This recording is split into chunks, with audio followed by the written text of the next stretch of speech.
پھر وہی بات ہے کہ ہم دیکھتے ہیں کہ منافع خور جو ہے وہ منافع خوری سے باز نہیں آتے ہیں انلیس کہ کوئی حتمی ان کے ساتھ کوئی فیصلہ کیا جائے ان کے حوالے سے، اور ان کو کوئی کسی کو ایک کہتے ہیں نا وہ ایگزامپل سیٹ کی جائے کسی منافع خور کے ساتھ، تاکہ پورے ملک میں کوئی منافع خوری نہ کرے اور عوام کا جو جائز حق ہے وہ کوئی نہ مارے. ہم اس سے قبل بات کر رہے تھے کہ پاکستان کے لیے کیا اپرچونٹیز ہوں گی جب ایران کی معیشت، ایران کی اکانومی بوم کرے گی اور وہ مستحکم ہوگی، وہ مضبوط ہوگی. ایک تو Iran Pakistan gas pipeline کا میں نے ذکر کیا، دوسرا پھر آپ کو پتہ ہے کہ ایرانی پیٹرول پاکستان میں بڑا آتا ہے، لیکن انفارچونیٹلی وہ بلیک میں آتا ہے، وہ اسمگل شدہ پیٹرول ہوتا ہے، اور پھر اس کو وہ ظاہر سی بات ہے جب وہ اسمگل شدہ ہوتا ہے تو وہ اس کی کوالٹی بھی جو ہے وہ اس طرح سے نہیں ہوتی، وہ ریفائنڈ کوالٹی نہیں ہوتی، لیکن آتا تو ہے پاکستان میں ٹو سم ایکسٹینٹ انفارچونیٹلی.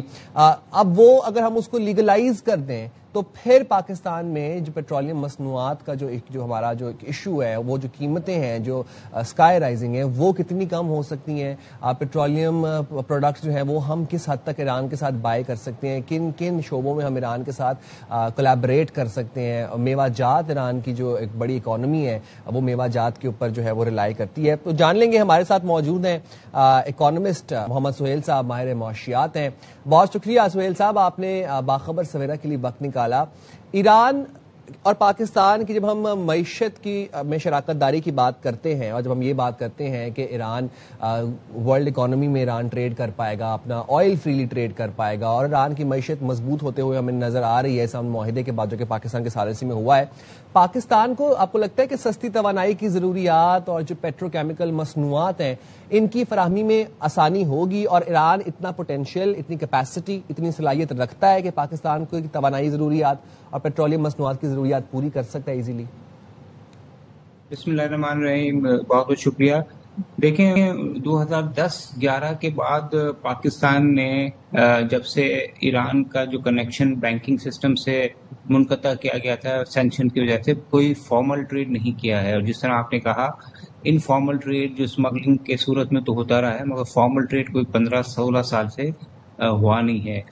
اور اگر اس کو شروع ہوتے ہیں سینکشن ریلیکس کیے جاتے ہیں اور ایران کو یہ پرمیشن دی جاتی ہے کہ وہ تیل اور دوسری اشیاء بھیجے، تو پاکستان کا سب سے بڑا امپورٹ جو ایران سے ہوگا وہ تیل ہی ہوگا. کیونکہ آج جو سعودی عربیہ کویت سے جو پاکستان تیل لیتا ہے، آج سے 15-16 سال پہلے جب وہ ایران سے لیا کرتا تھا تو وہ کوئی 15% تیل سستا ملتا تھا. تو نہ صرف تیل سستا ملے گا بلکہ جو ٹرانسپورٹیشن ہے وہ بھی کم ہوگی. اور تیسرا، حکومت کو فائدہ یہ ہوگا کہ جو آج ہمیں بلوچستان میں یا لیاری میں یا کچھ علاقوں میں ہب میں ایرانی تیل سستا ملتا ہے، اس پہ سرکار کو ٹیکس نہیں ملتا، تو سرکار کو ٹیکس ملے گا. تو یہ سارے فائدے ہوں گے. مگر یہ ہمیں نہیں بھولنا چاہیے کہ پاکستان اپنی 15 سے 20 بلین ڈالر کی تیل اور تیل سے ریلیٹڈ چیزیں امپورٹ کرتا ہے. وہ سارا تو ایران پورا نہیں کر سکے گا، بٹ 10-20% شاید وہ ایران ہماری ڈیمانڈ کو فلفل کر سکتا ہے.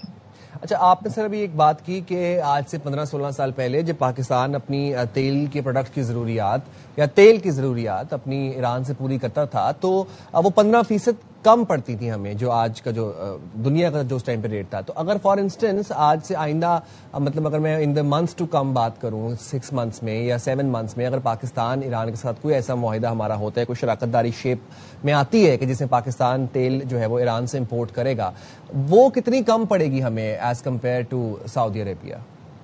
دیکھیں حالات بہت بدل چکے ہیں. سستا تو پڑے گا، بٹ یہ کہنا مشکل ہے کہ 50% پڑے گا، 10% پڑے گا.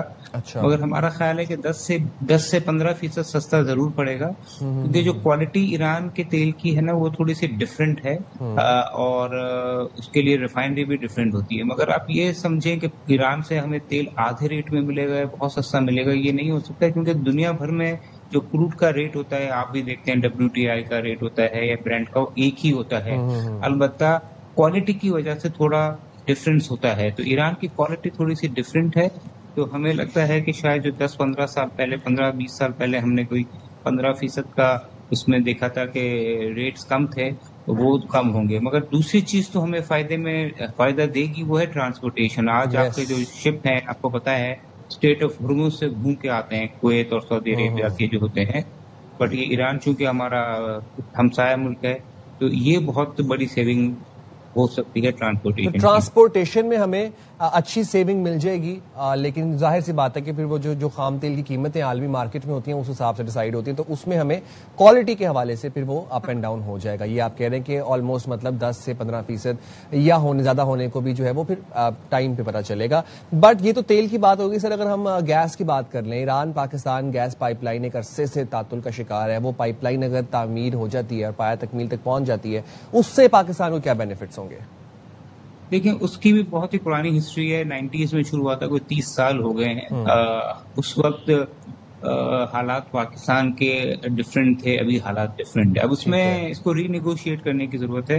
ایک تو یہ ہے کہ پاکستان میں گیس پچھلے سال تک کم نہیں تھا، کیونکہ پاکستان میں گیس کی جب شارٹیج تھی تو مختلف حکومتوں نے 2 LNG کے کانٹریکٹ کیے تھے قطر کے ساتھ، جس کے تحت بہت سارے کارگو آیا کرتے تھے. پھر اس حکومت نے یہ دیکھتے ہوئے کہ گیس مہنگی ہے اور زیادہ ہے، قطر سے کارگو کم کر لیے.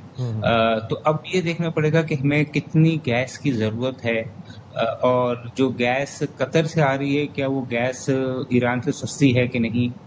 اور اگر ایران سستی گیس دیتا ہے، ظاہری بات ہے ٹرانسپورٹیشن میں تو بچت ہوگی گیس میں بھی، تو پھر ہمیں قطر کے ساتھ کس طرح نیگوشیٹ کرنا ہے. تو یہ ایک تھوڑا سا سچویشن گمبھیر ہے گیس کے معاملے میں، کیونکہ پچھلے 20-25 سال میں پاکستان میں گیس کی شارٹیج ہوئی. اس کی وجہ سے پاکستان نے کافی ایگریمنٹ 2 ایگریمنٹ جو ہے وہ قطر کے ساتھ کیے ہوئے ہیں، تو ان کو ہمیں قطر کو بھی ری نیگوشیٹ کرنا پڑے گا. ادروائز تو پاکستان میں گیس زائد ہو جائے گی ڈیمانڈ سے. اچھا، یہ تو ظاہر ہے ہم نے تیل اور ہم نے گیس کو ڈسکس کر لیا، پیٹرولیم مصنوعات اور توانائی کی ضروریات کے حوالے سے ہم نے بات کر لی. یہ ظاہر ہے سر، اس کے لیے پھر ڈیپ اسٹرکچرل ریفارمز ہمیں پہلے خود کرنے پڑیں گے، اپنا ہاؤس ان آرڈر کرنا پڑے گا، اور اس کے بعد پھر ہم اس شراکت داری کی طرف بڑھ سکتے ہیں. لیکن اب یہ تو بات ہوگی کہ ایران سے پاکستان کو کیا فائدہ ہوگا، بٹ پاکستان سے ایران کو کیا فوائد ہو سکتے ہیں، خاص طور پر جب ہم یہ جانتے ہیں کہ ایران جو ہے وہ پاکستان سے $700 ملین کے چاول امپورٹ کرتا ہے. تو آپ کو لگتا ہے کہ ایران کی اگر پابندیاں ہٹ جاتی ہیں مکمل طور پر تو یہ حجم بڑھ سکتا ہے؟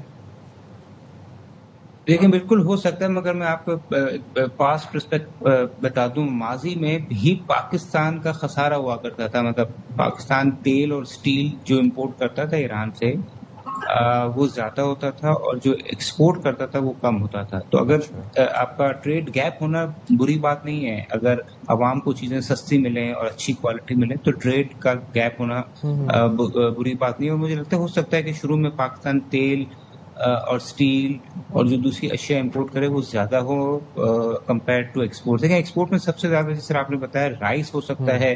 ہمارے جو فروٹس ہیں، مینگوز اور کینوز، اور وہ بہت ایران جایا کرتے تھے اور جا سکتے ہیں. سبزیاں بہت ایران جایا کرتی تھیں اور جا سکتی ہیں. 2-3 اور چیز میں پاکستان نے بہت ترقی کی پچھلے 10-15 سال میں، وہ ہے فارماسیوٹیکل اور گوشت. تو گوشت کی مارکیٹ پاکستان میں 10 سال پہلے کوئی $40 ملین کی تھی، ابھی $400 ملین کی. اور گوشت کا سب سے بڑا بائر مڈل ایسٹ ہے ابھی بھی، اور بھی چائنا بھی شروع ہوا، تو وہ بھی ہو سکتی ہے.